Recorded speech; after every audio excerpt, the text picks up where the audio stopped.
Hello दोस्तों। आज मैं जूतिया पर्व पर एक आप सबको गीत सुनाने जा रही हूँ। अगर आप सबको जूतिया गीत पसंद आए तो हमारे चैनल को सब्सक्राइब जरूर करें, साथ में लाइक शेयर और कमेंट भी करें।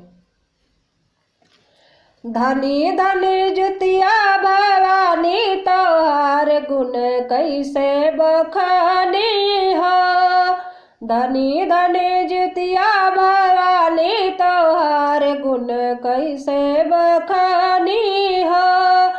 धनी धनी जुतिया भवानी तोहार गुण कैसे बखानी हो। अचरा पसार मांग तोहसे मंगलवा, अचरा पसार मांग तोहसे मंगलवा। दिहलू ललनवा निशानी तोहार गुण कैसे बखानी हो। दिहलू ललनवा निशानी तोहार गुण कैसे बखानी हो। धनी धनी जुतिया भवानी तोहार गुण कैसे बखानी हो। धनी धनी जुतिया भवानी तोहार गुण कैसे बखानी हो।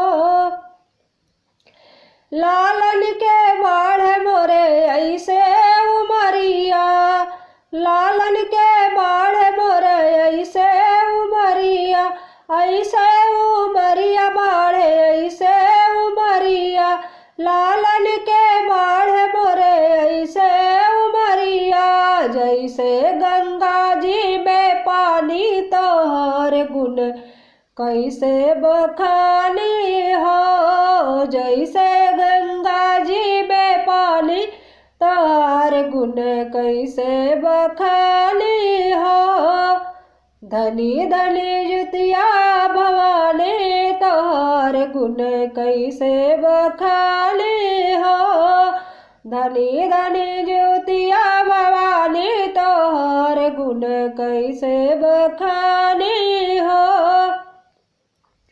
जुग जुग बाढ़ मैया हमरो ललनवा, जुग जुग बाढ़ मैया हमरो ललनवा। हमरा ललनवा मैया हमरो ललनवा, जुग जुग बाढ़ मैया हमरो ललनवा।